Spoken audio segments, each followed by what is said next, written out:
High friends, welcome back to Satbahar. সাতবাহারের আজকের একটি নতুন পর্বে আপনাদের সকলকে জানাই অনেক স্বাগত। প্রতিদিনের মতো আমি আজকেও একটি সুন্দর ডেজার্ট রেসিপি আপনাদের সাথে শেয়ার করব। এটাতে বেশি কিছু উপকরণ লাগবে না, পাউরুটি আর দুধ দিয়ে এই অসম্ভব সুন্দর লোভনীয় স্বাদের ডেজার্ট রেসিপিটা আমি আপনাদের সাথে শেয়ার করব। কিভাবে খুব সহজে এই মিষ্টিটা বানানো যায় সেটাই আমি আজকে দেখাবো। তো আশা করছি ভিডিওটা স্কিপ না করে সম্পূর্ণ দেখবেন। তো চলুন ভিডিওটা স্টার্ট করি। প্রথমেই আমি একটা কড়াইতে হাফ লিটার মতো লিকুইড দুধ নিয়েছি। দুধটা ভালো করে ফুটতে দেব। আমি আজকে এই মিষ্টিটা কোনো রকম কনডেন্স মিল্ক বা কাস্টার্ড পাউডার ছাড়াই বানিয়ে দেখাবো। দুধটা 5-7 মিনিট ফুটে যাওয়ার পর অল্প একটু গাঢ় হয়ে গেছে। এই সময় আমি আধ বাটি চিনি দিয়ে দিচ্ছি। আপনারা চিনিটা যে যার ইচ্ছে মতো বাড়িয়ে কমিয়ে নিতে পারেন। দেখুন, আরও 10 মিনিট পর দুধটা কিন্তু ফুটে অনেকটাই গাঢ় হয়ে গেছে। এই সময় আমি কয়েকটা কাজু বাদাম ছোট ছোট টুকরো করে কেটে নিয়েছি। সেই কাজু বাদামের টুকরোগুলো দুধের সাথে দিয়ে দিচ্ছি। আপনারা এখানে চাইলে কাজু বাদামের সাথে পেস্তা, কিশমিশ, যার যেটা পছন্দ সেটাই দিতে পারেন। দুধটা ফুটতে থাকুক, অন্যদিকে আমি এখানে 4 পিস ব্রেড নিয়ে নিয়েছি। এখন আমি একটা কাঁচির সাহায্যে পাউরুটির এই ধারের যে ব্রাউন কালারের অংশটা আছে ওটা কেটে বাদ দিয়ে দিচ্ছি। এই পাউরুটির বাদামি অংশগুলো আপনারা কিন্তু ফেলে দেবেন না, এটাও কিন্তু অনেক কাজে লাগে। এটা আপনারা ব্রেড ক্রাম্বস হিসেবে ব্যবহার করতে পারেন। আমি প্রথমে প্রতিটা পাউরুটির এই ধারগুলো এভাবে কেটে ফেলে দিচ্ছি। এখন আমি যে মালাইটা তৈরি করে রেখেছিলাম সেটা একটা বাটিতে অল্প পরিমাণ তুলে নিয়েছি।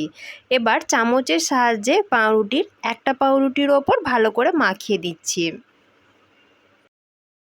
আপনারা ভালো করে ভিডিওটা লক্ষ্য করলে বুঝতে পারবেন আমি কিভাবে বানাচ্ছি। ভালোভাবে মালাইটা মাখিয়ে নেওয়ার পর একটা পাউরুটির ওপর আমি আরেকটা পাউরুটি রেখে দিচ্ছি। এভাবে আরও যে দুটো পিস পাউরুটি থেকে গেল সেই পাউরুটিটাও তৈরি করে নেব।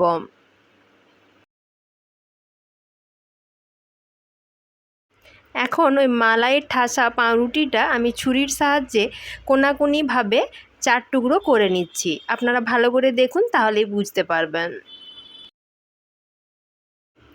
এটা দেখতে অনেকটা স্যান্ডউইচের মতো লাগছে, ভেতরে কিন্তু মালাইয়ের ঠাসা। ওই একই পদ্ধতিতে আমি আরেকটা পাউরুটিও কেটে নেব। তারপর একটা থালার ওপর সুন্দর করে সাজিয়ে তুলে নিচ্ছি। ততক্ষণে আশা করব আমার ভিডিওটি ভালো লাগলে আপনারা অবশ্যই একটি লাইক করবেন এবং সকলের মাঝে বেশি করে শেয়ার করবেন।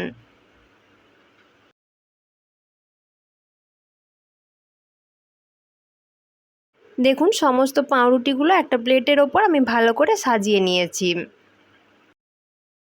এবার একটা চামচের সাহায্যে আমি যে মালাইটা তৈরি করে রেখেছিলাম সেটা অল্প অল্প করে পাউরুটির ওপরে দিয়ে দেব, যাতে সমস্ত পাউরুটিগুলো এর মধ্যে ডুবে থাকে। এই মালাইটা কিন্তু অল্প একটু ঠান্ডা করে তারপরে মেশানোর কাজটা করতে হবে, তা নাহলে খুব গরম অবস্থায় দিয়ে দেওয়া মাত্রই পাউরুটিটা একদম নরম হয়ে যাবে, তখন খেতে অতটা ভালো লাগবে না।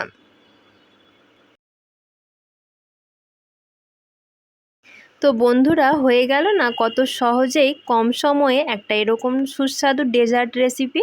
আপনারা অবশ্যই বাড়িতে একবার বানিয়ে দেখবেন, খেতে কিন্তু অসম্ভব সুন্দর হয়।